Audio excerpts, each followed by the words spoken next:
मंत्रिमंडळामध्ये असणाऱ्या उपमुख्यमंत्री अजित पवारांनी पहिली ते चौथी हिंदी असू नये अशी भूमिका घेतली आहे।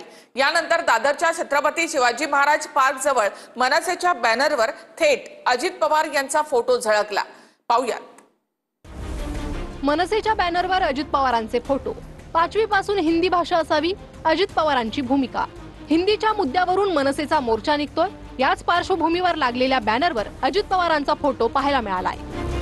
दादरच्या छत्रपती शिवाजी महाराज पार्कात हे बॅनर लागलेत। यशवंत किल्लेदारांनी लावलेल्या बॅनरमुळे दादरमध्ये चर्चा रंगली आहे। मनसेच्या बॅनरवर अजित पवारांच्या फोटोमुळे भुवया उंचावल्यात। उपमुख्यमंत्री अजित पवारांनी हिंदीच्या मुद्द्यावरून भूमिका स्पष्ट केली होती।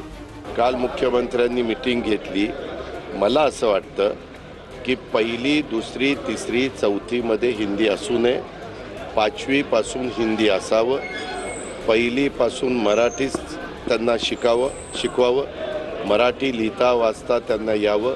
ज्यावेळेस ते पहिली पासून मराठी लिहायला वाचायला शिकतात त्यावेळेस त्यांना हिंदी पण लिहिता आणि वाचता येतं। फक्त बोलण्याच्या संदर्भात 5वी पासून जरी सुरुवात केली तरी काही हरकत नाही, तेव्हा 5वी पासून हिंदी सक्तीची करावी। दादा कुठेही वेगळं वक्तव्य करत नाही असं शेलार यांनी म्हटलंय।